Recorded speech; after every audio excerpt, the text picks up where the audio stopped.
तो देखते हैं यहाँ पे क्वेश्चन नंबर फर्स्ट में हमसे क्या पूछा गया है, व्हाट आर कैनाल रेज। तो हमें यहाँ पे बताना है कि कैनाल रेज क्या होते हैं। और इस चैप्टर में हमने यहाँ पे दो रेज पढ़े थे, एक तो यहाँ पे कैथोड रेज पढ़ा था और एक हमने यहाँ पे एनोड रेज पढ़ा था। तो कैनाल रेज से कंफ्यूज मत होना कि यहाँ पे कैथोड रेज के बारे में पूछ रहा है। कैनाल रेज यहाँ पे क्या होते हैं, हमारे एनोड रेज होते हैं। तो इसको यहाँ पे हम पढ़ लेते हैं। कैनाल रेज और anode rays are streams of positively charge particles which move towards the negative electrode cathode in a discharge tube when high voltage electricity is passed through a gas at very low pressure taken in the discharge tube। तो इसको समझने के लिए मैं यहाँ पे एक diagram बना देता हूँ। और डिस्चार्ज ट्यूब क्या होता है वो आपको पता होना चाहिए। डिस्चार्ज ट्यूब से ही हमने यहाँ पे इलेक्ट्रॉन की खोज करी थी और प्रोटॉन की खोज करी थी। इलेक्ट्रॉन की जो खोज हुई थी वो यहाँ पे कहाँ से हुई थी, कैथोड रे से हुई थी। और जो प्रोटॉन की हुई थी वो यहाँ पे एनोड रेज से हुई थी। तो यहाँ पे हम जो बनाएंगे वो हम यहाँ पे एनोड रेज वाला बनाएंगे। तो सबसे पहले मैं यहाँ पे डिस्चार्ज ट्यूब बना लेता हूँ। तो डिस्चार्ज ट्यूब हमारा कुछ इस प्रकार दिखता है और यहाँ पे हमारा एक वैक्यूम पंप लगा रहता है जिससे हम इसके अंदर का जो गैस का प्रेशर है वो हम यहाँ पे कम कर सकें। और दो साइड हमारे यहाँ पे इलेक्ट्रोड लगे रहते हैं, एक तो हमारा पॉजिटिव लगा रहता है और एक हमारे यहाँ पे नेगेटिव लगा रहता है। तो इसको मैं यहाँ पे लिख लेता हूँ, ये हमारे यहाँ पे क्या है, वैक्यूम पंप है। और हमारे यहाँ पे दो इलेक्ट्रोड है, एक पॉजिटिव एक नेगेटिव। तो इसको हम यहाँ पे पॉजिटिव मान लेते हैं, इसको नेगेटिव मान लेते हैं। और ये हमारा क्या है, एनोड साइड है। यहाँ पे मैं लिख देता हूँ, this one is anode and this one is cathode. और इसको हमें एक हाई वोल्टेज जनरेटर से क्या करना है, कनेक्ट करना है। तो इसको हम यहाँ पे कनेक्ट कर देते हैं हाई वोल्टेज जनरेटर से। तो ये पॉजिटिव साइड है और एक हमें नेगेटिव साइड कनेक्ट करना पड़ेगा। तो इसको हम यहाँ पे नेगेटिव साइड कनेक्ट कर देते हैं। और ये हमारे यहाँ पे क्या है, नेगेटिव साइड है। और ये हमारा हाई वोल्टेज करंट यहाँ पे जा रहा है, हाई वोल्टेज करंट। और इसके अंदर यहाँ पे क्या है, लो प्रेशर गैस है। इसके अंदर हमारे यहाँ पे क्या है, लो प्रेशर गैस है। और यहाँ पे क्या पढ़ रहे थे हम, एनोड रेज के बारे में पढ़ रहे थे। जो एनोड रेज होती है वो यहाँ पे कहाँ पर जाती है, वो यहाँ पे पॉजिटिव टू नेगेटिव साइड जाती है। कहाँ पर जाती है, एनोड से कैथोड साइड में जाती है। तो यहाँ पे वही चीज बोल रहा है, कैनाल रेज और anode rays are streams of positively charge particles which move towards the negative electrode in a discharge tube when high voltage electricity is passed through a gas। तो ये हाई वोल्टेज इलेक्ट्रिसिटी जब हम यहाँ पे इस gas के through pass करेंगे तो एनोड से यहाँ पे पॉजिटिव पार्टिकल के रेज कहाँ पर जाएंगे, कैथोड साइड जाएंगे। क्योंकि पॉजिटिव और नेगेटिव आपस में क्या होते हैं, अट्रैक्ट होते हैं। और इसी से हमने यहाँ पे किसकी खोज करी थी, प्रोटॉन की खोज करी थी। होप आपको यहाँ पे कैनाल रेज समझ में आ गया होगा। कैनाल रेज एक्चुअली में एनोड रेज ही होते हैं। अब हम चलते हैं अपने नेक्स्ट क्वेश्चन की तरफ। तो देखते हैं यहाँ पे क्वेश्चन नंबर सेकंड में हमसे क्या पूछा गया है। If an atom contains one electron and one proton will it carry any charge और नॉट। अगर एक एटम में एक इलेक्ट्रॉन है और एक प्रोटॉन है तो उसमें कोई चार्ज होगा कि नहीं होगा वो हमें यहाँ पे बताना है। तो आपको क्वेश्चन पढ़ते के साथ ही समझ में आ गया होगा कि यहाँ पे कौन सा एलिमेंट है जिसमें यहाँ पे एक इलेक्ट्रॉन और एक प्रोटॉन होता है। वो हमारा यहाँ पे होता है हाइड्रोजन। और हाइड्रोजन पे यहाँ पे कोई चार्ज होगा कि नहीं होगा, एक्चुअली में हमें वो बताना है। तो यहाँ पे कोई भी चार्ज नहीं होगा। The atom will not carry any electric charge. This is because the electron has one negative charge whereas a proton has equal and opposite one unit positive charge due to which the net charge on the atom is zero. तो इसका मतलब यहाँ पे क्या है, मान लो कि ये हमारा हाइड्रोजन एटम है जिसमें हमारा यहाँ पे क्या होता है, एक इलेक्ट्रॉन होता है और एक प्रोटॉन होता है। प्रोटॉन हमारे यहाँ पे न्यूक्लियस के पास होता है और ये हमारे यहाँ पे क्या होगा, इलेक्ट्रॉन इसके चारों तरफ एक रिवॉल्व करेगा। तो इसमें हमें बताना है कि इसमें कोई चार्ज होगा कि नहीं होगा। नहीं होगा, एक तरह से ये हमारा क्या होगा, न्यूट्रल होगा। क्या होगा यहाँ पे, ये न्यूट्रल एटम होगा। क्योंकि जो उसमें इलेक्ट्रॉन और प्रोटॉन की संख्या वो यहाँ पे क्या है, सेम है। तो वही हमें यहाँ पे बताना था। होप आपको समझ में आ गया होगा। अब हम चलते हैं अपने नेक्स्ट क्वेश्चन की तरफ। तो देखते हैं यहाँ पे क्वेश्चन नंबर फर्स्ट में हमसे क्या पूछा गया है। On the basis of Thomson's model of an atom explain how the atom is neutral as a whole. तो हमें यहाँ पे बताना है थॉमसन मॉडल के हिसाब से जो एटम होता है वो यहाँ पे पूरी तरीके से न्यूट्रल कब होता है, कैसे होता है, वो हमें यहाँ पे बताना है। तो देखते हैं यहाँ पे इसके आंसर में हमने क्या लिखा है। According to Thomson model an atom consist of a sphere of positive charge with negatively charge electrons embedded in it. तो यहाँ पे जे थॉमसन मॉडल के हिसाब से जो एटम होता था वो यहाँ पे क्या करता था, एक तो उसका जो स्फीयर था वो यहाँ पे पूरी तरीके से पॉजिटिव था और उसके बीच में यहाँ पे क्या थे, नेगेटिवली चार्ज इलेक्ट्रॉन्स थे। हमने जब यहाँ पे चैप्टर में पढ़ा था तो हमने यहाँ पे एक वाटरमेलन का फिगर पढ़ा था। तो मान लो कि ये हमारे यहाँ पे क्या है, वाटरमेलन है और इसके अंदर यहाँ पे क्या होते हैं, यहाँ पे बीज होते हैं, जो यहाँ पे इसके सीड्स होते हैं वो यहाँ पे क्या कहलाए जाते हैं, थॉमसन मॉडल के हिसाब से इलेक्ट्रॉन कहलाए जाते हैं। और ये पूरा का पूरा जो हमारा वाटरमेलन था, जो रेड पार्ट था, वो हमारा यहाँ पे क्या कहलाया जाता है, वो हमारा पॉजिटिव स्फीयर कहलाया जाता है। मतलब एक तरह से कह सकते हैं कि वो हमारा यहाँ पे क्या है, प्रोटॉन है। ठीक है, तो ये हमारा थॉमसन मॉडल के हिसाब से था। The total negative charge of electrons is equal to the total positive charge of the sphere. तो यहाँ पे थॉमसन मॉडल के हिसाब से जितना भी यहाँ पे नेगेटिव चार्ज था, जैसे कि आपको यहाँ पे सीड्स दिख रहे हैं, वो किसके बराबर थे, वो हमारे यहाँ पे टोटल पॉजिटिव चार्ज के बराबर थे। इसकी वजह से जो हमारा यहाँ पे एटम था वो यहाँ पे पूरी तरीके से क्या था, न्यूट्रल था। अब देखते हैं यहाँ पे लास्ट पॉइंट में क्या लिखा है, these equal and opposite charges balance each other due to which an atom becomes electrically neutral as a whole. तो यहाँ पे वही चीज बोली गई है कि अगर यहाँ पे दोनों चार्ज अपोजिट है और बराबर है तो वो एक दूसरे को बैलेंस करेंगे और वो पूरी तरीके से जो एटम होगा वो यहाँ पे क्या होगा, न्यूट्रल होगा। होप आपको ये चीज यहाँ पर समझ में आ गई होगी। अब हम चलते हैं अपने नेक्स्ट क्वेश्चन की तरफ। तो देखते हैं यहाँ पे क्वेश्चन नंबर 2 में हमसे क्या पूछा गया है, on the basis of Rutherford's model of an atom which subatomic particles is present in the nucleus of an atom. तो यहाँ पे हमें रुथरफोर्ड मॉडल के हिसाब से हमें बताना है कि कौन सा सब एटॉमिक पार्टिकल यहाँ पे न्यूक्लियस के पास प्रेजेंट था। तो हमने यहाँ पे क्या करा था, अल्फा पार्टिकल से स्कैटरिंग करवाई थी, बॉम्बार्ड करवाया था यहाँ पे गोल्ड फॉइल पे, जो हमने यहाँ पे रुथरफोर्ड एक्सपेरिमेंट पढ़ा था। तो उसमें हमने यहाँ पे क्या देखा था, जो न्यूक्लियस है वो यहाँ पे क्या था, पॉजिटिव चार्ज था। तो हमने वहाँ पे क्या करा था वो मैं आपको बता देता हूँ। तो मान लो कि ये हमारा गोल्ड फॉइल का यहाँ पे क्या है, एटम है और इसमें हमारा जो न्यूक्लियस था वो हमारे यहाँ पे क्या था, बीच में था। और न्यूक्लियस जो था यहाँ पे पॉजिटिवली चार्ज था बिकॉज ऑफ प्रोटोन, क्योंकि इसके अंदर यहाँ पे क्या था, प्रोटोन था। और हमने यहाँ पे क्या करा था, हीलियम के जो अल्फा पार्टिकल्स थे वो हमने यहाँ पे इसमें बॉम्बार्ड करवाए थे, इससे यहाँ पे स्कैटर करवाए थे, टकराए थे। तो हुआ क्या था, ये यहाँ पे इस पे जाके टकरा रहे थे तो वापसी आ रहे थे और कुछ अल्फा पार्टिकल्स यहाँ से सीधे निकल जा रहे थे और कुछ अल्फा पार्टिकल्स इसके पास से जाके डिफ्लेक्शन शो कर रहे थे। तो इससे हमें यहाँ पे पता चलता था जो न्यूक्लियस है वो हमारा यहाँ पे क्या है, पॉजिटिवली चार्ज है। तो इस बेसिस से हमें यहाँ पे पता चला जो न्यूक्लियस है उसके अंदर यहाँ पे क्या होगा, प्रोटॉन होगा। तो यहाँ पे हमारा आंसर क्या होना चाहिए, प्रोटॉन होना चाहिए। वो सब एटॉमिक पार्टिकल्स जो यहाँ पे न्यूक्लियस के अंदर प्रेजेंट है वो हमारे यहाँ पे क्या है, प्रोटॉन है। आप इस हिसाब से अपना आंसर लिख सकते हैं। आप चाहे तो इसके एक्सपेरिमेंट को यहाँ पे शो कर सकते हैं या इसके एक्सपेरिमेंट के कुछ पॉइंट लिख सकते हैं। और आप यहाँ पे ये लिख सकते हैं, Rutherford model say that an atom has positively charge nucleus, so the subatomic particles present in the nucleus of an atom is proton। Hope आपको ये वाला आंसर समझ में आ गया होगा। अब हम चलते हैं अपने नेक्स्ट क्वेश्चन की तरफ। तो देखते हैं यहाँ पे क्वेश्चन नंबर 3 में हमसे क्या पूछा गया है, draw a sketch of Bohr's model of an atom with 3 shell. तो यहाँ पे बोहर मॉडल का हमें यहाँ पे एक स्केच बनाना है और उसमें जो हमें यहाँ पे शेल रखने वो हमें यहाँ पे 3 शेल रखने, मतलब KLM। और N तक जाते तो वो यहाँ पे 4 शेल हो जाते, बट हमें यहाँ पे सिर्फ M शेल तक बनाना है। तो सबसे पहले मिडल में हमारा यहाँ पे क्या होता है, न्यूक्लियस होता है। ये हमारा मिडल में क्या होता है, न्यूक्लियस होता है, ये आपको पता होना चाहिए। और उसके बाद हमारे इसके चारों तरफ क्या होते हैं, इलेक्ट्रॉन मूव कर रहे होते हैं। तो सबसे पहले सेल में हमारे कितने इलेक्ट्रॉन होते हैं, 2 इलेक्ट्रॉन होते हैं। तो सबसे पहले हम यहाँ पे 2 इलेक्ट्रॉन बना लेते हैं। कितने इलेक्ट्रॉन होते हैं हमारे, 2 इलेक्ट्रॉन होते हैं। और पहला सेल हमारा यहाँ पे क्या होगा, पहला सेल हमारा होगा K शेल। ये हमारा कौन सा सेल होगा, ये हमारा यहाँ पे होगा K शेल।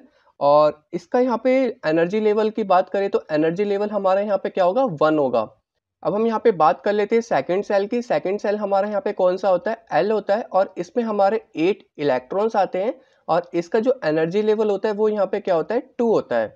अब यहाँ पे हमें 8 इलेक्ट्रॉन्स बनाने हैं। सबसे पहले हम यहाँ पे वो बना लेते हैं, सर्कल बना लेते हैं, इसका ऑर्बिट बना लेते हैं। ये हमने इसका ऑर्बिट बना लिया और हमें यहाँ पे 8 इलेक्ट्रॉन बनाने हैं। तो एक इलेक्ट्रॉन यहाँ बन गया, 2 हो गए यहाँ पे, ये हमारा 3 हो गया, ये हमारे यहाँ पे 4 हो गए, ये हमारे यहाँ पे 5 हो गया, ये हमारे यहाँ पे 6, ये हमारा 7 और ये हमारे यहाँ पे कितने हो गए, 8। तो यहाँ पे हमें कितने इलेक्ट्रॉन्स बनाने थे, सेकंड सेल में 8 इलेक्ट्रॉन बनाने थे और जो इसका एनर्जी लेवल होगा वो यहाँ पे 2 होगा और इस शेल का नाम हमने यहाँ पे क्या रखा है, एल रखा है। अब हमें यहाँ पे 3 शेल बनाने थे तो लास्ट सेल हमारा यहाँ पे क्या होगा, एम होगा और एम में जो एक्चुअली इलेक्ट्रॉन्स आने चाहिए थे वो यहाँ पे कितने आने चाहिए थे, 18। बट इसमें एक एक्सेप्शन है, ये हमारा जो आउटर मोस्ट ऑर्बिट होता है उसमें 8 इलेक्ट्रॉन्स में ही वो यहाँ पे क्या होता है, सेटिस्फाई हो जाता है। इसलिए जो यहाँ पे एम शेल बनाएंगे उसमें हम यहाँ पे कितने इलेक्ट्रॉन बनाएंगे, उसमें हम यहाँ पे बनाएंगे 8 इलेक्ट्रॉन्स और जो इसका एनर्जी लेवल होगा वो यहाँ पे क्या होगा, 3 होगा। अब हमें यहाँ पे क्या करना है, एक यहाँ पे ऑर्बिट बनाना है और इस ऑर्बिट में भी हमें यहाँ पे कितने इलेक्ट्रॉन्स रखने हैं, 8 इलेक्ट्रॉन्स रखने हैं। आप चाहे तो इसमें यहाँ पे प्रोटेक्टर का यूज कर सकते हैं, क्योंकि मेरा यहाँ पे सर्कल थोड़ा इधर उधर चला गया तो आप ये प्रोटेक्टर से डायग्राम बना सकते हैं। तो इसमें भी हमें यहाँ पे कितने इलेक्ट्रॉन्स बनाने, 8 इलेक्ट्रॉन्स बनाने। एक इलेक्ट्रॉन बन गया, 2 बन गए यहाँ पे, ये हमारा 3 हो गया, ये 4 हो गया, ये यहाँ पे 5, ये हमारा 6, ये हमारा 7 और एक यहाँ पे बना देते हैं, ये हमारा 8 हो गए। तो इसमें भी हमारे यहाँ पे 8 इलेक्ट्रॉन्स हो गए हैं और आप यहाँ पे लिख सकते हो ये हमारे यहाँ पे क्या था, इलेक्ट्रॉन शेल्स थे। ये हमारा यहाँ पे क्या है, इलेक्ट्रॉन शेल्स है और ये वाला हमारा यहाँ पे क्या है, एनर्जी लेवल्स है। ये हमारा एनर्जी लेवल्स है। अब बहुत से बच्चों को नहीं पता होगा कि यहाँ पे के एल एम एन तक होते हैं और एन जो शेल होगा उसमें भी हमारा आउटर मोस्ट ऑर्बिट में यहाँ पे 8 इलेक्ट्रॉन्स में सेटिस्फाई कर जाएगा। तो आप जब अगर एन का भी बना रहे हो तो वहाँ पे भी आप 8 इलेक्ट्रॉन्स डाल के बना सकते हैं। होप आपको यहाँ पे बोहर्स मॉडल का यहाँ पे स्केच समझ में आ गया होगा। इसमें हमने यहाँ पे 3 शेल तक बनाए हैं, के एल एम, और इसका जो एनर्जी लेवल होगा वो यहाँ पे क्या होगा, 1 2 3। के में यहाँ पे मैक्सिमम 2 इलेक्ट्रॉन्स होते हैं, एल में यहाँ पे मैक्सिमम 8 इलेक्ट्रॉन्स होते हैं, एम में जो होते हैं वो 18 इलेक्ट्रॉन्स होते हैं। बट आउटर मोस्ट ऑर्बिट में यहाँ पे हम 8 इलेक्ट्रॉन्स में ही सेटिस्फाई हो जाता है, इसमें ये एक्सेप्शन है। तो इसलिए हमने यहाँ पे 8 इलेक्ट्रॉन्स बनाए हैं। होप आपको ये समझ में आ गया होगा। अब हम चलते हैं अपने नेक्स्ट क्वेश्चन की तरफ। तो देखते हैं यहाँ पे क्वेश्चन नंबर 4 में हमसे क्या पूछा गया है। What do you think would be the observation if the alpha particle scattering experiment is carried out using a foil of a metal other than gold?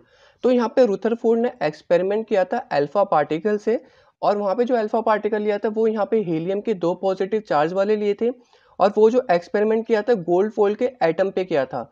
तो यहाँ पे बोला गया है अगर हम यहाँ पे गोल्ड फॉइल के अलावा अगर कोई और मेटल लेते हैं तो वो एक्सपेरिमेंट वैसे ही काम करेगा या नहीं करेगा। तो देखते हैं इसके आंसर में क्या लिखा है। If the foil of a heavy metal like platinum having a very heavy nucleus is used then the observation in the alpha particle scattering experiment would be the same as that in the gold foil experiment। इसने बोला जैसे कि हमने gold foil experiment में जो atom लिया था वो यहाँ पे थोड़ा हैवी था, अगर प्लेटिनम लेंगे तो वो भी मेटल यहाँ पे क्या होगा, हैवी होगा और वो जो एक्सपेरिमेंट होगा वो एग्जैक्टली सेम होगा। पर अगर हम यहाँ पे लाइट मेटल लेते हैं जैसे कि हमने यहाँ पे लिथियम लिया, आपको पता है जो लिथियम का एटॉमिक नंबर होता है वो यहाँ पे 3 होता है और इसमें यहाँ पे क्या होते हैं जो इलेक्ट्रॉन और प्रोटॉन की संख्या होती है वो यहाँ पे काफ़ी कम होती है, जिस हिसाब से ये हमारा यहाँ पे क्या होता है, लाइट मेटल होता है। और लाइट मेटल अगर हम यहाँ पे इस एक्सपेरिमेंट में लेंगे रुथरफोर्ड के एक्सपेरिमेंट में तो यहाँ पे अल्फा पार्टिकल्स इतनी तेजी से ही निकलते हैं तो वो यहाँ पे इसका न्यूक्लियस क्या कर देंगे, बाहर कर देंगे, जिसकी वजह से वो एक्सपेरिमेंट हमारा यहाँ पर सही से नहीं हो पाएगा। अगर न्यूक्लियस ही नहीं रहेगा तो हमें पता कैसे चलेगा कि कहाँ पर डिफ्लेक्शन हो रहा है, कहाँ पर नहीं हो रहा और कहाँ पे जो अल्फा पार्टिकल्स की रेज है वो यहाँ पर बैक आ रही हैं। होप आपको ये समझ में आ गया होगा। अब हम चलते हैं अपने नेक्स्ट क्वेश्चन की तरफ। तो देखते हैं यहाँ पे क्वेश्चन नंबर फर्स्ट में हमसे क्या पूछा गया है। नेम द 3 सब atomic particles of an atom. तो हमारा जो एटम था पहले हमारा इंडिविजिबल था डाल्टन थ्योरी के हिसाब से, बाद में हमारा यहाँ पे जे थॉमसन ने बताया कि जो हमारा एटम है वो यहाँ पे डिवाइड हो सकता है, इसके अंदर यहाँ पे सब एटॉमिक पार्टिकल्स होते हैं। बट उन्होंने यहाँ पे 2 एटॉमिक पार्टिकल्स के ही खोज किए थे, इलेक्ट्रॉन एंड प्रोटॉन के, और जो न्यूट्रॉन की खोज हुई थी वो यहाँ पे किसने की थी, जेम्स कैडविक ने की थी और वो वहाँ पे मास का कैलकुलेशन के बाद करी थी और रुथरफोर्ड एक्सपेरिमेंट ने उसको आगे तक लेके गए थे। तो यहाँ पे हमें बताना 3 सब एटॉमिक पार्टिकल्स यहाँ पे कौन कौन से होते हैं। तो बीच में हमारा यहाँ पे क्या होता है, बीच में हमारा होता है न्यूक्लियस, जिसमें हमारा यहाँ पे क्या होता है, प्रोटॉन होता है और यहाँ पे क्या होता है, न्यूट्रॉन होता है। और इसके अराउंड यहाँ पे क्या रिवॉल्व कर रहे होते हैं, इसके अराउंड यहाँ पे इलेक्ट्रॉन क्या होते हैं, रिवॉल्व कर रहे होते हैं। तो ये हमारा यहाँ पे क्या होता है, न्यूक्लियस होता है। न्यूक्लियस में हमारा क्या होता है, न्यूट्रॉन होता है, प्रोटॉन होता है, और बाहर की साइड हमारे यहाँ पे क्या होते हैं, इलेक्ट्रॉन क्या कर रहे होते हैं, रिवॉल्व कर रहे होते हैं। तो 3 सब एटॉमिक पार्टिकल्स के हमें यहाँ पे नाम लिख लेते हैं। पहला हमारे यहाँ पे क्या था, प्रोटॉन था। सेकंड हमारा यहाँ पे क्या है, इलेक्ट्रॉन है। एंड लास्ट वन इज हमारा यहाँ पे कौन सा होगा, वो हमारा यहाँ पे होगा न्यूट्रॉन। होप आपको ये वाला आंसर समझ में आ गया होगा। अब हम चलते हैं अपने नेक्स्ट क्वेश्चन की तरफ। तो देखते हैं यहाँ पे क्वेश्चन नंबर फर्स्ट में हमसे क्या पूछा गया है। Right the distribution of electrons in carbon and sodium atoms. तो हमें यहाँ पे कार्बन एंड सोडियम एटम्स के इलेक्ट्रॉनिक डिस्ट्रीब्यूशन दिखाना है। कुल मिला के हम बोल सकते हैं इसका इलेक्ट्रॉनिक कॉन्फ़िगरेशन हमें यहाँ पे दिखाना है, किसका, कार्बन का और सोडियम एटम्स का। तो सबसे पहले हम यहाँ पे बात कर लेते हैं कार्बन की। तो हमें यहाँ पे पता होना चाहिए जो कार्बन का एटॉमिक नंबर होता है वो हमारा यहाँ पे कितना होता है। कार्बन का जो एटॉमिक नंबर होता है वो यहाँ पे क्या होता है, 6 होता है। इसका मतलब जो कार्बन एटम है उसमें यहाँ पे 6 नंबर ऑफ इलेक्ट्रॉन्स प्रेजेंट है। कितने इलेक्ट्रॉन्स प्रेजेंट है यहाँ पे, 6 इलेक्ट्रॉन्स। तो मैं यहाँ पे लिख देता हूँ कार्बन जो यहाँ पे एटम होता है इसमें कितने इलेक्ट्रॉन्स प्रेजेंट होते हैं, 6 इलेक्ट्रॉन्स प्रेजेंट होते हैं। और ये यहाँ पे शेल्स को कैसे भरेंगे वो हम यहाँ पे बात कर लेते हैं। तो हमारे पास यहाँ पे के एल एम एन 4 शेल्स होते हैं, उससे आगे भी होते हैं, बट यहाँ पे जो 2 शेल्स ये भर पाएगा वो भी कंप्लीटली नहीं फिल करेगा। तो सबसे पहला जो यहाँ पे शेल होता है वो यहाँ पे होता है के। उसके बाद हमारे यहाँ पे कौन सा शेल आता है, एल आता है।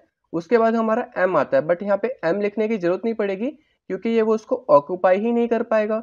तो सबसे पहले यहाँ पे बात कर लेता हूँ मैं के शेल की। के शेल में मैक्सिमम नंबर ऑफ इलेक्ट्रॉन्स जो होता है वो यहाँ पे कितना होता है, 2 होता है। अगर मैं कार्बन के 6 इलेक्ट्रॉन में से 2 इलेक्ट्रॉन के शेल में भरता हूँ तो मेरे पास कितने बचेंगे, 4 इलेक्ट्रॉन्स बचेंगे। और वो 4 इलेक्ट्रॉन्स यहाँ पे कहाँ पर जाएंगे, एल शेल में जाएंगे। कहाँ पर जाएंगे, यहाँ पे एल शेल में। तो ये हमारा इसका इलेक्ट्रॉनिक डिस्ट्रीब्यूशन होगा, या बोल सकते हैं ये हमारा इलेक्ट्रॉनिक कॉन्फ़िगरेशन है, किसका, कार्बन एटम का या कार्बन एलिमेंट का। अब मैं यहाँ पे बात कर लेता हूँ सोडियम एटम्स की। तो सोडियम का जो यहाँ पे एटॉमिक नंबर होता है वो हमारे यहाँ पे कितना होता है, 11 होता है। कितना होता है हमारा, 11 होता है। इसका मतलब यहाँ पे क्या होगा, हमारे 11 इलेक्ट्रॉन्स प्रेजेंट होंगे इसमें। तो 11 इलेक्ट्रॉन्स यहाँ पे कैसे डिस्ट्रीब्यूट होते हैं वो हम यहाँ पे बात कर लेते हैं। तो जैसे कि मैंने आपको बताया यहाँ पे कितने होते हैं, एक तो के शेल होता है, एक एल शेल होता है, उसके बाद हमारे यहाँ पे एम आता है। तो यहाँ पे तीसरा शेल भी आएगा, के के बाद एल आएगा, उसके बाद हमारे यहाँ पे क्या आएगा, एम शेल आएगा। तो के में हमारे यहाँ पे कितना होता है, मैक्सिमम नंबर ऑफ इलेक्ट्रॉन्स 2 होते हैं। एल में हमारे यहाँ पे कितना आएगा, 8 आएगा। एल में मैक्सिमम नंबर ऑफ इलेक्ट्रॉन्स 8 होते हैं।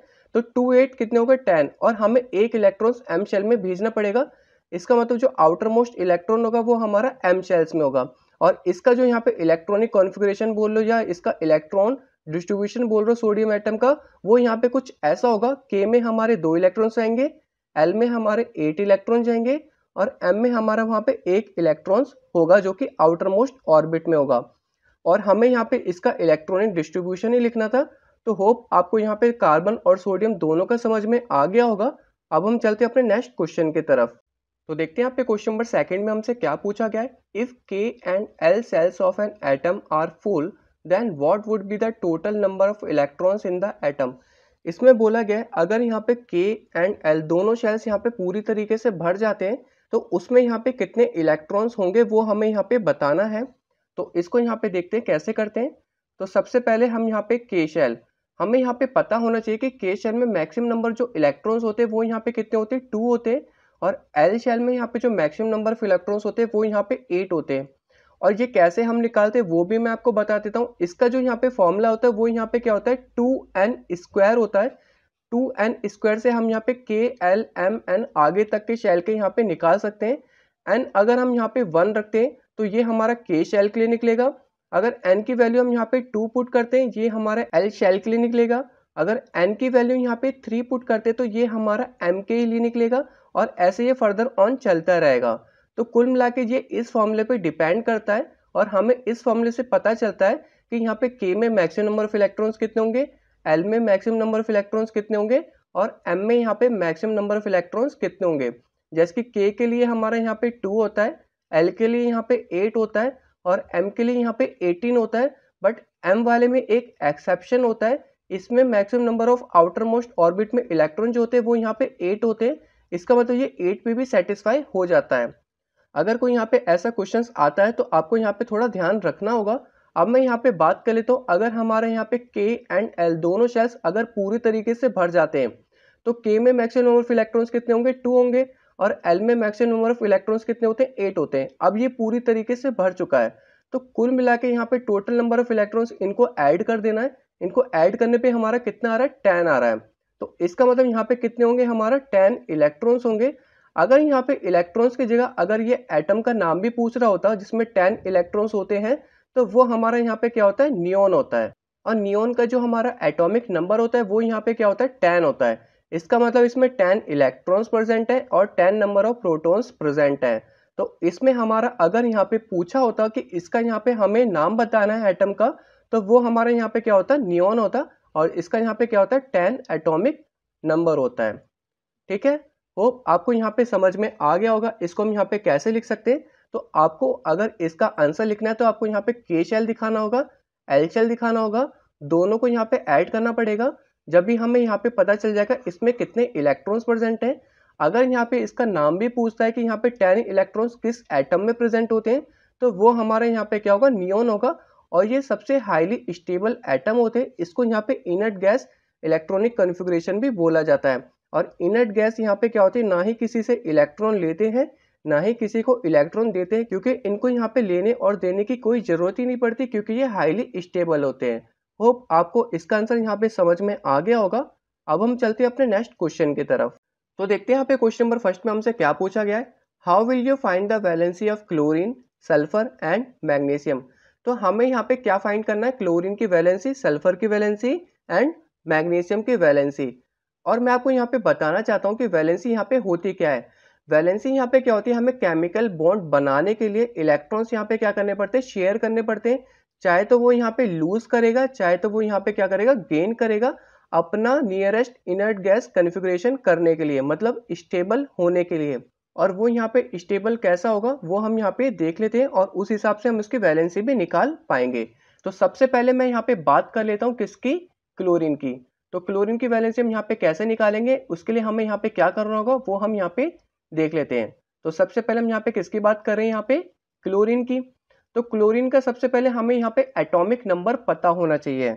तो क्लोरीन का जो हमारा एटॉमिक नंबर होता है वो हमारा यहाँ पे क्या होता है, 17 होता है।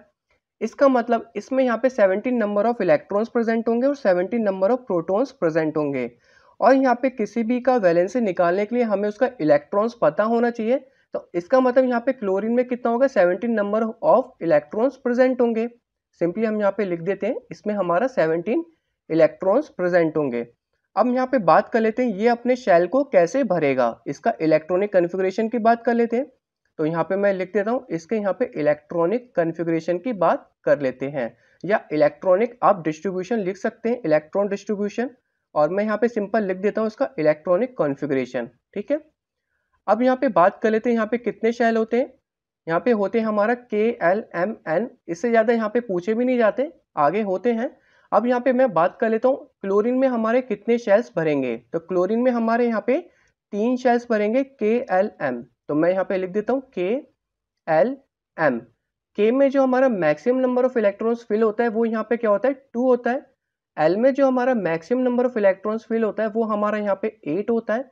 अब 2 और 8 10 हो गए, और M यहाँ पे कितना बचा, यहाँ पे 7 बचेगा 17 पूरा करने के लिए।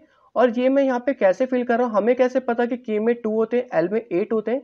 इसका यहाँ पे क्या होता है, एक फॉर्मूला होता है जिसको यहाँ पे मैं लिख देता हूँ, ये होता है हमारा 2n²।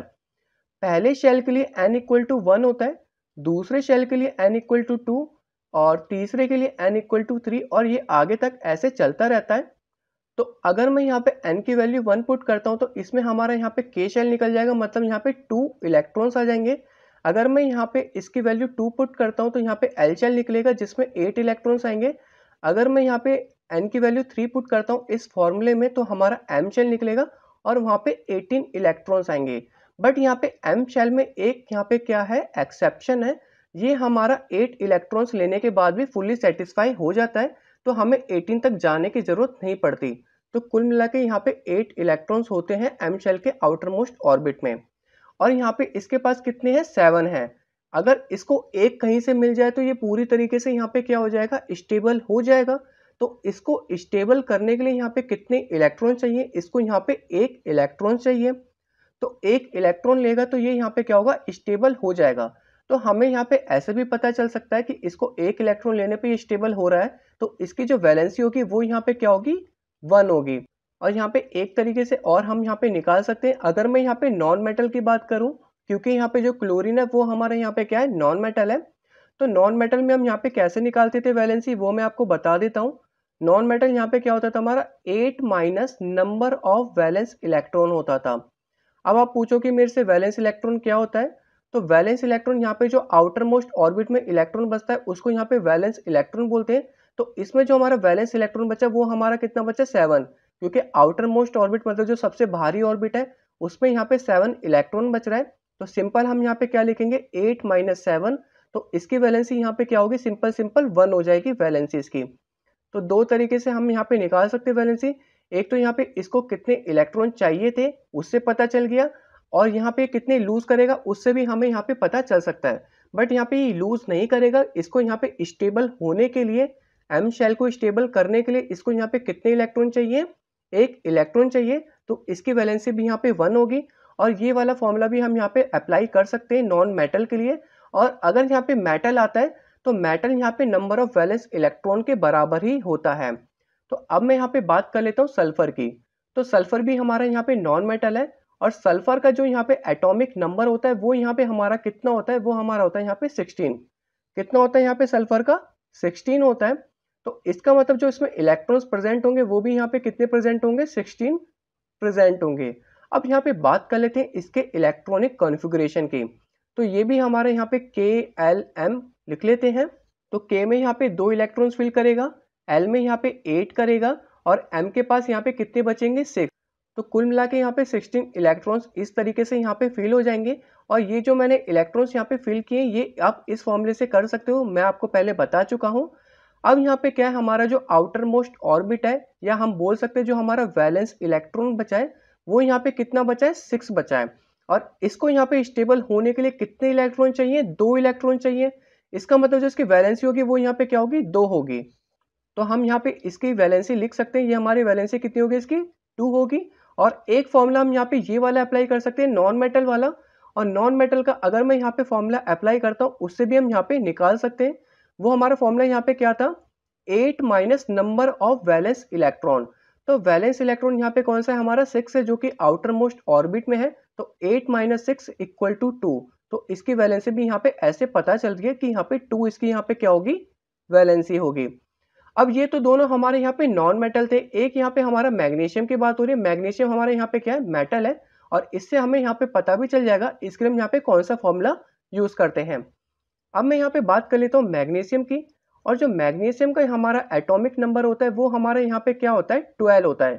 कितना होता है हमारा, 12 होता है। और इसमें यहाँ पे 12 इलेक्ट्रॉन्स ही प्रेजेंट होंगे, तो यहाँ पे मैं लिख देता हूँ 12 इलेक्ट्रॉन्स ही होंगे। और इसमें जो हमारे शेल्स भरेंगे वो कुछ इस प्रकार भरेंगे, KLM। तो K में हमारा यहाँ पे कितना जाएगा, 2 इलेक्ट्रॉन्स, L में 8 जाएगा, और M में यहाँ पे सिर्फ 2 इलेक्ट्रॉन जाएंगे। तो इसको यहाँ पे कितने इलेक्ट्रॉन चाहिए, 6 इलेक्ट्रॉन चाहिए M को सेटिस्फाई करने के लिए। और ये 6 इलेक्ट्रॉन्स नहीं ले पाएगा, क्योंकि 6 बहुत ज़्यादा होते हैं किसी भी एटम से इलेक्ट्रॉन्स लेने के लिए। तो ये यहाँ पे नहीं ले पाएगा ये, जबकि 2 आसानी से रिलीज कर सकता है। तो इसका मतलब जो इसकी वैलेंसी होगी वो यहाँ पे क्या होगी, 2 होगी, क्योंकि यहाँ पे क्या कर रहा है ये, 2 नंबर ऑफ इलेक्ट्रॉन्स क्या करेगा, रिलीज कर देगा। तो इसकी जो वैलेंसी होगी वो यहाँ पे क्या होगी, 2 होगी। और जैसे ही यहाँ पे ये 2 इलेक्ट्रॉन्स को रिलीज करता है तो ये यहाँ पे L और K पूरी तरीके से सेटिस्फाई हो जाएंगे, और ये हमारा पूरी तरीके से स्टेबल बन जाएगा। और एक फॉर्मूला मैंने आपको बताया था, ये हमारा नॉन मेटल के लिए था। और मेटल के लिए जो यहाँ पे फॉर्मूला था वो हमारा यहाँ पे कुछ ऐसा था, metal equal to number of valence electron. Metal equal to number of valence electron, ये हम यहाँ पे लिख सकते हैं। और हमें पता है यहाँ पे जो नंबर ऑफ वैलेंस इलेक्ट्रॉन है वो यहाँ पे क्या है, 2 है, क्योंकि आउटर मोस्ट ऑर्बिट में जो इलेक्ट्रॉन होते हैं वही हमारे यहाँ पे वैलेंस इलेक्ट्रॉन होता है। तो इसमें हमारे यहाँ पे क्या होगा, 2 होगा। तो सिंपल इसकी वैलेंसी हमें यहाँ पे वैसे भी पता चल रही है कि यहाँ पे इसकी वैलेंसी यहाँ पे क्या होगी, 2 होगी। होप आपको ये वाला क्वेश्चन आसानी से समझ में आ गया होगा। अगर फिर भी कोई प्रॉब्लम रह जाती है तो आप मुझे कमेंट सेक्शन में कमेंट कर सकते हैं। अब देखते हैं यहाँ पे अपना नेक्स्ट क्वेश्चन। तो देखते हैं यहाँ पे क्वेश्चन नंबर फर्स्ट में हमसे क्या पूछा गया है। If the number of electrons in an atom is 8 and the number of protons is also 8। तो यहाँ पे क्या है, हमारे पास एक एटम है, इसमें जो प्रोटॉन्स और इलेक्ट्रॉन्स की संख्या है वो यहाँ पे कितनी है, 8 है, मतलब 8 है। और यहाँ पे क्या पूछा गया है, what is the atomic number of the atom, और सेकंड यहाँ पे पूछा गया है what is the charge on the atom. पहले हमें यहाँ पे उसका एटॉमिक नंबर बताना है और सेकंड हमें यहाँ पे उस पर चार्ज बताना है कि कितना होगा। तो सबसे पहले हम यहाँ पे बात कर लेते हैं हमें यहाँ पे क्या क्या गिवन है। हमें यहाँ पे बताया गया है कि जो इलेक्ट्रॉन्स की संख्या है वो यहाँ पे कितनी है, 8 है। यहाँ पे मैं लिख देता हूँ, इलेक्ट्रॉन्स हमें यहाँ पे कितने दिए हुए हैं, 8 दिए हुए हैं। और जो प्रोटॉन्स हमें यहाँ पे दिए हुए हैं वो भी यहाँ पे कितने हैं, 8 हैं। और हमें यहाँ पे पता होगा कि एटॉमिक नंबर निकालने के लिए हमें यहाँ पे क्या पता होना चाहिए कि एटम में कितने प्रोटॉन्स हैं या कितने इलेक्ट्रॉन्स हैं। बेसिकली हमें वहाँ पे प्रोटॉन्स पता हो तो हम वहाँ पे निकाल सकते हैं उसका एटॉमिक नंबर। तो हम यहाँ पे पहले पार्ट का आंसर लिख सकते हैं, atomic number equal to number of protons. किसके बराबर होते हैं, यहाँ पे नंबर ऑफ प्रोटॉन्स के बराबर होते हैं। या नॉर्मली हम यहाँ पे प्रोटॉन्स की जगह नंबर ऑफ इलेक्ट्रॉन्स भी लिख सकते हैं, कोई प्रॉब्लम नहीं होगी। तो यहाँ पे कितने नंबर ऑफ प्रोटॉन्स हैं, 8 है। तो हम यहाँ पे सिंपल लिख देते हैं एटॉमिक नंबर, इसका यहाँ पे सीधा सीधा कितना हो जाएगा, 8 हो जाएगा। कितना हो जाएगा यहाँ पे एटॉमिक नंबर, 8 हो जाएगा। और 8 जो हमारा एटॉमिक नंबर होता है वो हमारा किसका होता है, ऑक्सीजन का होता है। यहाँ पे पूछा नहीं है, मैं फिर भी लिख देता हूँ कि किसका होता है, हमारा ऑक्सीजन का होता है। सेकंड चीज जो यहाँ पे पूछी गई है वो यहाँ पे पूछा गया है इस पे कितना चार्ज होगा। तो यहाँ पे इलेक्ट्रॉन्स की संख्या भी 8 है और प्रोटॉन्स की संख्या भी 8 है। तो इसका मतलब जो इस पे यहाँ पे चार्ज होगा, यहाँ पे कोई चार्ज नहीं होगा। यहाँ पे दोनों अपोजिट चार्ज यहाँ पे क्या हो रहे हैं, बैलेंस हो रहे हैं, जिसकी वजह से यहाँ पे न्यूट्रल चार्ज होगा, या हम लिख सकते हैं 0 चार्ज होगा। तो आप यहाँ पे सेकंड पार्ट का आंसर यहाँ पे क्या लिख सकते हो, this atoms contains equal number of negative charge electrons and positive charge protons. so it has no overall charge, या आप यहाँ पे नॉर्मली लिख सकते हो it has a neutral atom. तो यहाँ पे कोई भी चार्ज नहीं होगा, जो यहाँ पे चार्ज होगा वो यहाँ पे किसके बराबर होगा, 0 के बराबर होगा। किसके बराबर होगा, 0 के बराबर होगा। और यहाँ पे आप पूरी तरीके से इसको नेगेटिव लिखना और पॉजिटिव लिखना, मैंने यहाँ पे शॉर्ट फॉर्म में इसको यहाँ पे लिख दिया है। तो होप आपको यहाँ पे दोनों पार्ट के आंसर समझ में आ गए होंगे। अब हम चलते हैं अपने नेक्स्ट क्वेश्चन की तरफ। तो देखते हैं यहाँ पे क्वेश्चन नंबर सेकंड में हमसे क्या पूछा गया है, with the help of table given below find out the mass number of oxygen and sulphur atoms. तो हमें यहाँ पे क्या फाइंड आउट करना है, हमें यहाँ पे मास नंबर फाइंड आउट करना है। तो सबसे पहले हमें यहाँ पे पता होना चाहिए कि मास नंबर होता क्या है। तो मैं आपको यहाँ पे बता देता हूँ, जो मास नंबर होता है वो हमारे यहाँ पे क्या होता है, सम ऑफ, क्या होता है यहाँ पे हमारा, सम ऑफ प्रोटॉन्स प्लस न्यूट्रॉन्स होता है। मैं यहाँ पे लिख देता हूँ, सम ऑफ न्यूट्रॉन्स एंड प्रोटॉन्स होता है। क्या होता है, सम ऑफ न्यूट्रॉन्स एंड प्रोटॉन्स। या सिंपल भाषा में आप यहाँ पे लिख सकते हो, प्रोटॉन प्लस न्यूट्रॉन होता है। क्या होता है, प्रोटॉन प्लस न्यूट्रॉन होता है। तो हमें यहाँ पे इस टेबल में क्या देखना है, हमें यहाँ पे प्रोटॉन देखना है और न्यूट्रॉन देखना है। और मैंने यहाँ पे मास नंबर प्रोटॉन और न्यूट्रॉन की होता है वो मैं आपको बता देता हूँ, क्योंकि जो प्रोटॉन और न्यूट्रॉन होते हैं यहाँ पे एटम के न्यूक्लियस में प्रेजेंट होते हैं। कहाँ पे प्रेजेंट होते हैं, एटम के न्यूक्लियस में प्रेजेंट होते हैं। और जो पूरा मास एटम का डिपेंड करता है वो यहाँ पे किस पे डिपेंड करता है, न्यूक्लियस पे डिपेंड करता है। किस पे डिपेंड करता है, न्यूक्लियस पे। इसलिए कभी भी हम किसी भी एलिमेंट या एटम का मास निकालते हैं तो वो यहाँ पे किससे निकालते हैं, प्रोटॉन एंड न्यूट्रॉन से निकाल देते हैं, दोनों का सम करके। तो हमें इस टेबल में किसका देखना है, सबसे पहले ऑक्सीजन की बात कर लेते हैं। तो ऑक्सीजन में जो हमें यहाँ पे प्रोटॉन दे रखा है वो हमें यहाँ पे कितना दे रखा है, 8 दे रखा है। और जो नंबर ऑफ न्यूट्रॉन्स दे रखे हैं वो हमें यहाँ पे कितने दे रखे हैं, 8 दे रखे हैं। तो यहाँ पे सिंपल लिख सकते हो, जो प्रोटॉन हमें यहाँ पे गिवन है वो हमें कितना गिवन है, 8। और जो हमें यहाँ पे न्यूट्रॉन गिवन है वो हमें यहाँ पे कितना गिवन है, 8। तो इसका जो यहाँ पे मास नंबर होगा वो हमारे यहाँ पे कितना होगा, 16 होगा। कितना होगा, 16। और इसकी जो यहाँ पे यूनिट होती है वो यहाँ पे क्या होती है, AMU होती है, एटॉमिक मास यूनिट। या नॉर्मली आप इसको यहाँ पे 16U भी लिख सकते हो। सेम हम यहाँ पे सल्फर का भी निकाल लेंगे। सल्फर में भी हमें यहाँ पे सिंपल क्या करना है, प्रोटॉन प्लस न्यूट्रॉन करना है। सल्फर का जो नंबर ऑफ प्रोटॉन्स है वो यहाँ पे कितना है 16 है, और जो नंबर ऑफ न्यूट्रॉन्स है वो यहाँ पे कितना है 16 है। तो यहाँ पे 16 + 16 हमारा कितना हो जाएगा, यहाँ पे हमारा हो जाएगा 32 AMU, या नॉर्मली 32 U लिख सकती हो। U यहाँ पे क्या होती है, हमारी एटॉमिक मास यूनिट होती है। होप आपको ये वाला आंसर भी समझ में आ गया होगा। अब हम चलते हैं अपने नेक्स्ट क्वेश्चन की तरफ। तो देखते हैं यहाँ पे क्वेश्चन नंबर फर्स्ट में हमसे क्या पूछा गया है। For the symbols H, D and T, tabulate 3 सब atomic particles found in each of them. तो यहाँ पे हमें सिंबल्स दे रखे हैं H, D and T, और हमें यहाँ पे क्या बताना है, इसके 3 सब एटॉमिक पार्टिकल्स को हमें यहाँ पे क्या बनानी है, इसकी टेबल बनानी है। और हम यहाँ पे कैसे बनाएंगे उसको हम यहाँ पे देख लेते हैं। तो सबसे पहले हमें यहाँ पे पता होना चाहिए कि H, D and T यहाँ पे है क्या। तो H, D and T यहाँ पे क्या है, हमारे 3 आइसोटोप्स हैं, किसके, हाइड्रोजन के हैं। किसके हैं, हाइड्रोजन के। तो वो मैं यहाँ पे लिख देता हूँ H, D and T, ये हमारे क्या है, 3 आइसोटोप्स हैं, किसके हैं, हाइड्रोजन के। तो यहाँ पे मैं सिंपल लिख देता हूँ हाइड्रोजन के हमारे क्या है, आइसोटोप्स हैं। और आपको यहाँ पे पता होना चाहिए कि आइसोटोप्स होते क्या हैं। आइसोटोप्स यहाँ पे क्या होते हैं, सेम एलिमेंट होता है, सेम इसका यहाँ पे क्या होता है, एटॉमिक नंबर होता है, बट इसका जो मास होता है वो यहाँ पे क्या होता है, डिफरेंट होता है। जैसे कि हाइड्रोजन का जो एटॉमिक नंबर होगा वो यहाँ पे क्या होगा, 1 होगा, पर यहाँ पे H, D and T मतलब हाइड्रोजन, ड्यूट्रियम और ट्रीटियम, इन तीनों का जो हमारा यहाँ पे एटॉमिक नंबर है वो यहाँ पे क्या है, 1 है, बट जो मास नंबर है वो यहाँ पे क्या है, डिफरेंट है।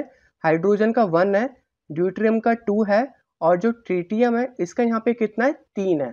तो इसके लिए हम यहाँ पे क्या करेंगे, एक टेबल बना लेते हैं। तो सबसे पहले हमें यहाँ पे लिखना है इसका आइसोटोप। तो आइसोटोप सबसे पहले हमारा यहाँ पे कौन सा है, हाइड्रोजन है। कौन सा है हमारा यहाँ पे, हाइड्रोजन, जिसका एटॉमिक नंबर तो 1 होता है और मास नंबर भी यहाँ पे 1 है। और सेकंड जो हमारा यहाँ पे क्या है, ये हमारा है ड्यूट्रियम, ये भी लिख लेते हैं, ये हमारा यहाँ पे क्या है, ड्यूट्रियम है, और इसका एटॉमिक नंबर 1 है बट मास नंबर 2 है।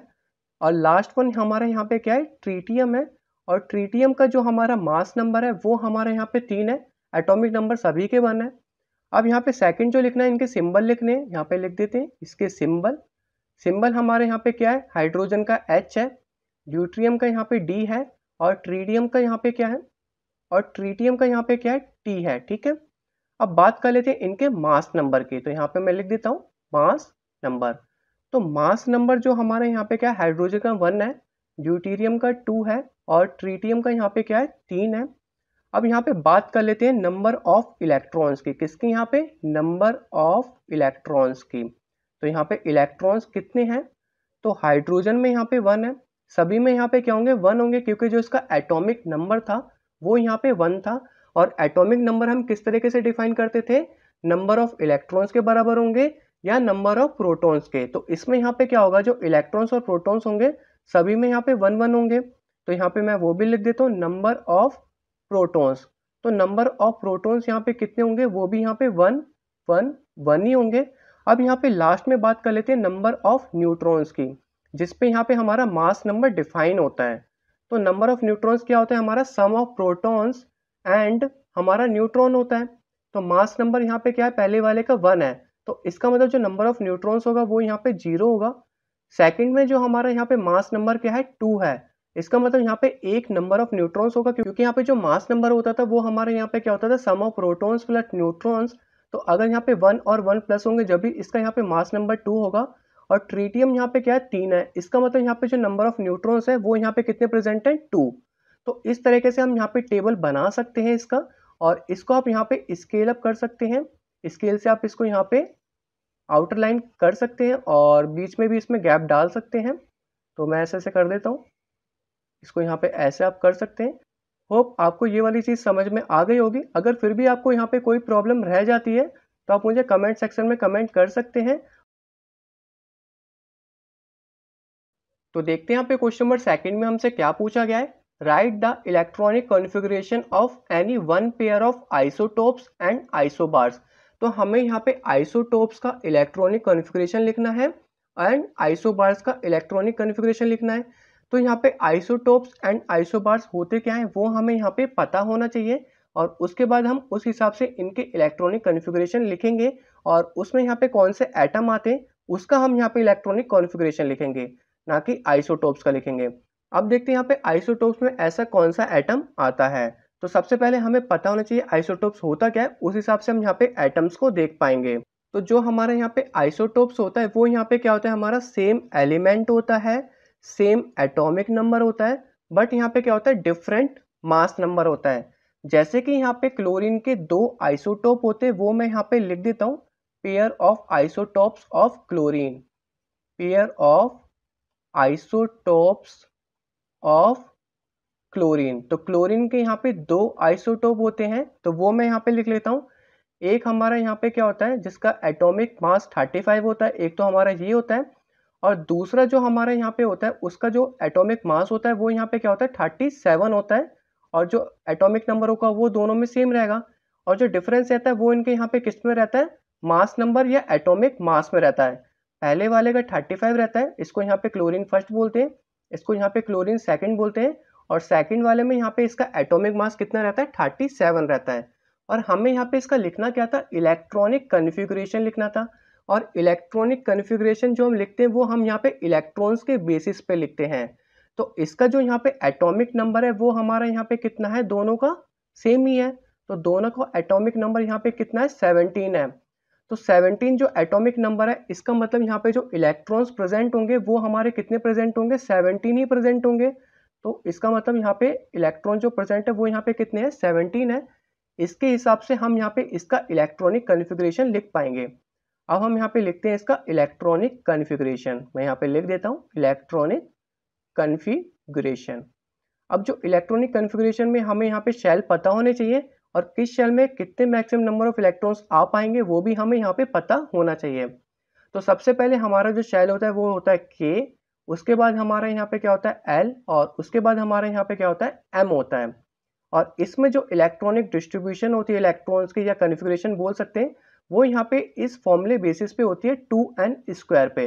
अगर n की वैल्यू 1 होगी तो ये हमारे यहाँ पे कितना होगा, 2 होगा, जो कि K शेल में हमारा मैक्सिमम नंबर ऑफ इलेक्ट्रॉन्स 2 आ पाएंगे। अगर n की वैल्यू यहाँ पे 2 होगी तो अगर इस फॉर्मूले में हम 2 पुट करेंगे तो यहाँ पे कितना आएगा, हमारा 8 आएगा। तो इसका मतलब L शेल में मैक्सिमम नंबर ऑफ इलेक्ट्रॉन्स कितने जाएंगे, 8 जाएंगे। अगर n की वैल्यू यहाँ पे 3 होगी तो इस फॉर्मूले में पुट करने पे कितना आएगा, 18 आएगा।